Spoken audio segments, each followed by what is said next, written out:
27 साल के लंबे इंतजार के बाद दिल्ली में अब की बार हुए विधानसभा चुनाव में भाजपा को कमल खिलाने का मौका मिला।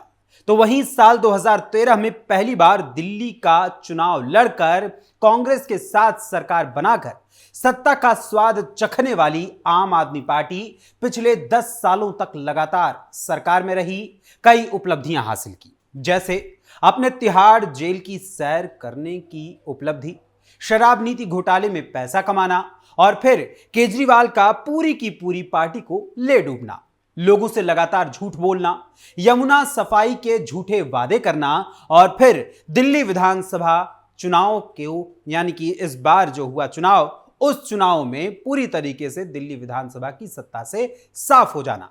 और अब बारी है एमसीडी से भी बची खुची इज्जत लेकर रफा दफा हो जाना। और आम आदमी पार्टी के इस महासफा यानी कि जो सफाई करने का अभियान है, उस महासफाई अभियान में जुट गई है भारतीय जनता पार्टी। जी हां, अब दिल्ली विधानसभा चुनाव में बुरी तरह से हारे अरविंद केजरीवाल, मनीष सिसोदिया, सौरभ भारद्वाज समेत आम आदमी पार्टी के दिग्गज नेताओं के हाथ से न सिर्फ दिल्ली की सत्ता गई है, बल्कि अब एमसीडी भी इनके हाथ से जाती हुई दिखाई दे रही है, जिसके मेयर पद को लेकर सरगर्मी काफी तेज हो गई है। आखिर कैसे दिल्ली से चुन चुन कर हो रही है केजरीवाल की सफाई और कैसे केजरीवाल के सपनों का शीश महल अब बन गया है केजरीवाल के लिए ही घातक, आपको बताएंगे विस्तार से हमारी आज के इस स्पेशल स्टोरी में। नमस्कार, कैपिटल टीवी देख रहे हैं आप और मैं हूं आपके साथ अखिलेश पांडे।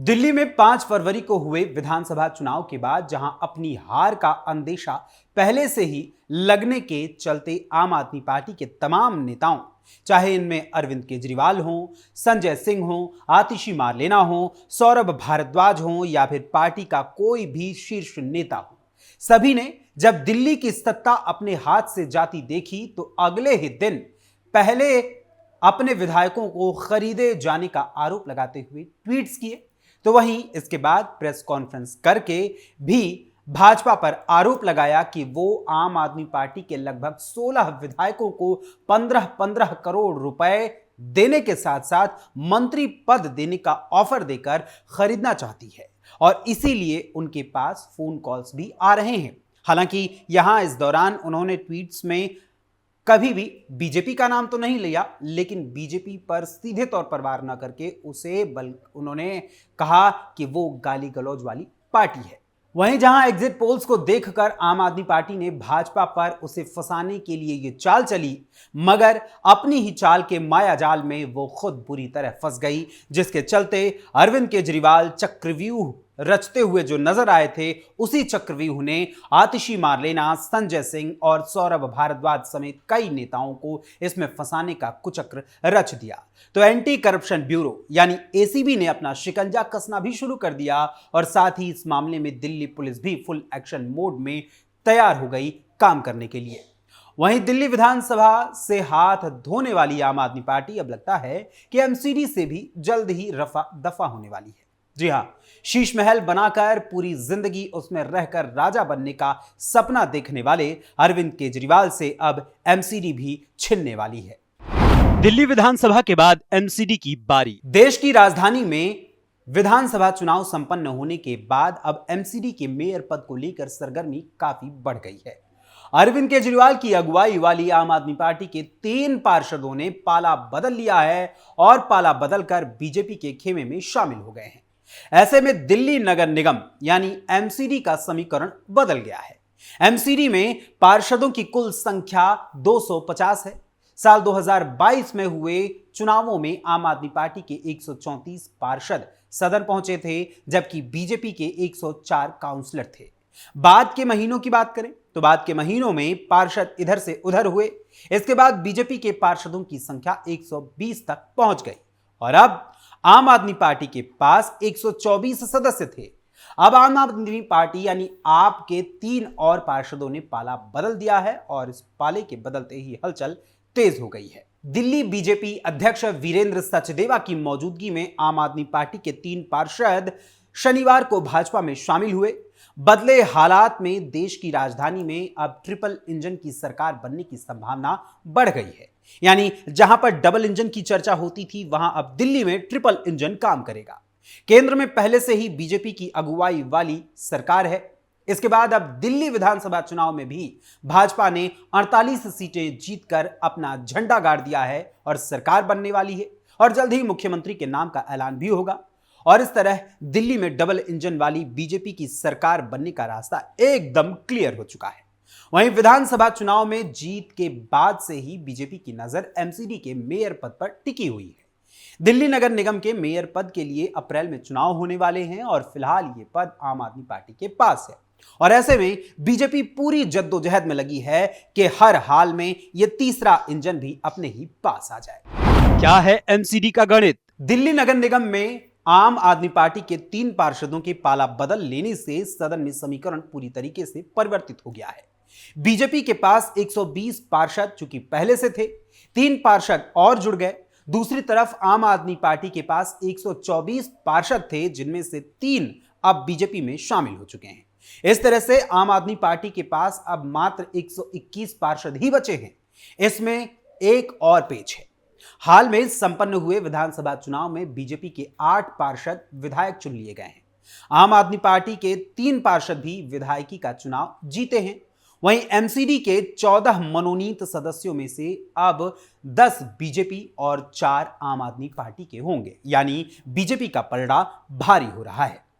कैसा था साल 2022 का एमसीडी इलेक्शन? विधानसभा चुनाव का परिणाम आने के बाद एमसीडी का समीकरण और बदला है।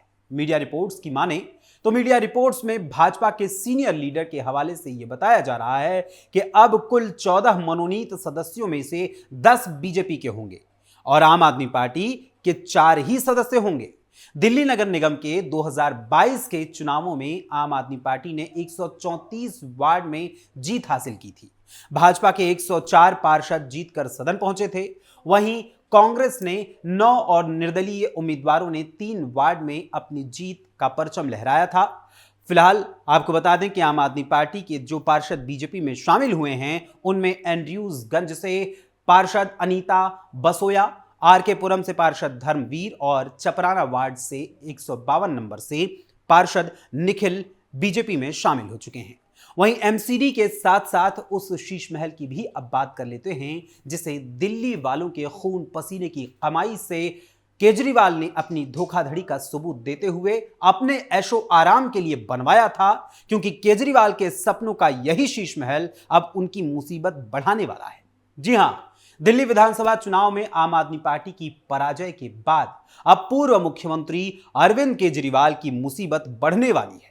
आम आदमी पार्टी के कर्ता धर्ता अरविंद केजरीवाल अब अपने लिए एक बिल तलाशने की कोशिश में लगे हैं कि कहां वो छुप कर बैठ जाएं कि उन्हें कोई भी नुकसान न हो। केंद्रीय सतर्कता आयोग ने दिल्ली सरकार के लोक निर्माण विभाग को शीश महल के पुनरुद्धार का आदेश दिया है। इसके साथ ही 6 फ्लैग स्टाफ रोड बंगले के विस्तार के लिए अंदरूनी हिस्से पर किए गए खर्च और संपत्तियों के कथित विलय के विस्तृत जांच का भी आदेश दिया गया है। वहीं भाजपा नेता विजेंद्र गुप्ता ने केंद्रीय सतर्कता आयोग द्वारा जांच का आदेश दिए जाने पर अपनी प्रतिक्रिया दी और कहा कि सभी नियम कायदों को ताक पर रखकर ही शीश महल बनाया गया है। सीवीसी ने सीपीडब्ल्यूडी से रिपोर्ट देने को कहा है और उसके बाद पूरी आम आदमी पार्टी बेनकाब हो जाएगी। उन्होंने ऐसा कुछ नहीं किया जिसके लिए वो आए थे। 6 फ्लैग स्टाफ रोड पर स्थित बंगले में पूर्व मुख्यमंत्री और आम आदमी पार्टी के कर्ता धर्ता अरविंद केजरीवाल 2015 से पिछले साल अक्टूबर के पहले सप्ताह तक दिल्ली के मुख्यमंत्री के रूप में रह रहे थे। वहीं भाजपा ने चुनाव के दौरान शीश महल में भ्रष्टाचार का मुद्दा उठाया था और इसे लेकर आम आदमी पार्टी पर जमकर हमला बोला था और इससे जुड़े हुए कई वीडियोस भी जनता के सामने आए थे, जिसे खुले तौर पर दिखाया गया था। भाजपा नेता ने शीश महल को लेकर की थी शिकायत। विजेंद्र गुप्ता ने कहा कि उनकी 2 पिछली शिकायतों का केंद्रीय सतर्कता आयोग यानी सीवीसी ने संज्ञान लिया है और लोक निर्माण विभाग से शीश महल को लेकर तथ्यात्मक रिपोर्ट मांगी है। इस आधार पर ही केंद्रीय सतर्कता आयोग ने अब विस्तृत जांच करने का निर्देश दिया है। ऐसे में रोहिणी से नवनिर्वाचित भाजपा विधायक सीवीसी को दी गई अपनी पहली शिकायत में उन्होंने पूर्व में आरोप लगाया था कि दिल्ली के पूर्व सीएम अरविंद केजरीवाल ने 40,000 वर्ग गज यानी तकरीबन 8 एकड़ जमीन पर बंगले को एक भव्य हवेली का स्वरूप बनाकर उसे निर्मित कराया था और इसे बनाने में भवन नियमों का उल्लंघन भी किया गया था। भाजपा नेता की ओर से की गई शिकायत में यह कहा गया है कि दो बंगलों 8A और 8B फ्लैग स्टाफ रोड और राजपुर रोड पर प्लॉट नंबर 45 और 47 पहले टाइप V फ्लैटों में वरिष्ठ अधिकारियों और न्यायाधीशों के आवास सहित सरकारी संपत्तियों को ध्वस्त कर दिया गया। इन्हें ध्वस्त कर इसे नए आवास में मिला दिया गया है। पूर्व सीएम ने नियमों का किया उल्लंघन। वहीं भाजपा नेता ने आगे कहा कि इस पूरी प्रक्रिया में फ्लोर एरिया और ग्राउंड कवरेज के अनुपात मानदंडों का उल्लंघन किया गया है और उचित लेआउट प्लान अनुमोदन नहीं किया गया, यानी बिना पास कराए ही इसका कार्य किया गया था। वहीं विजेंद्र गुप्ता ने शीश महल को लेकर दूसरी शिकायत भी दर्ज कराई थी। इस शिकायत में उन्होंने आरोप लगाया था कि अरविंद केजरीवाल ने 6 फ्लैग स्टाफ रोड पर बंगले की आंतरिक सजावट और फिर उनके जीर्णोद्धार में अत्यधिक खर्च किया, यानी जनता के पैसे का पूरी तरीके से फिजूल खर्ची में उसको जाया किया गया। उन्होंने आरोप लगाया कि बंगले में शानदार सुविधाओं पर करदाताओं के पैसे से करोड़ों रुपए खर्च किए गए और बड़े पैमाने पर वित्तीय अनियमितताएं यानी घोटाले किए गए हैं। यानी जिस शीश महल और दिल्ली की सत्ता को अरविंद केजरीवाल अपनी जागीर समझ रहे थे, वही सत्ता और वही शीश महल अब अरविंद केजरीवाल के लिए ही घातक बन गया है। फिलहाल दिल्ली छोड़कर भागे अरविंद केजरीवाल पंजाब में अपनी सियासी जमीन तो तलाश रहे हैं, मगर उनके किए हुए घोटाले उनका साथ नहीं छोड़ने वाले हैं।